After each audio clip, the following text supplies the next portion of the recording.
შინაგან საქმეთა მინისტრის ბრძანებით შექმნილი მუდმივი კომისია საექსპერტო კრიმინალისტიკურ დეპარტამენტთან ერთად საქართველოს ტერიტორიაზე სხვადასხვა პერიოდში უკანონო ბრუნვიდან ამოღებული ნარკოტიკული ნივთიერებები მაღალი ტემპერატურული ღუმელის გამოყენებით ეგრეთ წოდებულ ინსინატორში გაანადგურა. განადგურებული არის 450 კილოგრამზე მეტი ნარკოტიკული და ფსიქოტროპული საშუალებები, რომელთა შავ ბაზარზე ღირებულება დაახლოებით 7 მილიონი ლარია. მოიხსენებათ, რომ მსგავსი სახის ღონისძიებები იმართება პერიოდულად, რა დროსაც ნადგურდება უკვე კონკრეტულ სისხლსამართლ საქმეებზე გამოკვლეული ნარკოტიკული საშუალებები.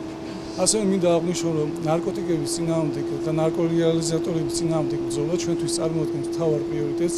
შესაბამისად, მსგავსი კატეგორიის საქმეზე დაკავებული პირები ვერ მიიღებენ კანონით გათვალისწინებულ შეღავათებს. პროკურატურა თითოეული მათგანის მიმართ მოითხოვს, რა თქმა უნდა, მკაცრი სასჯელის გამოყენებას.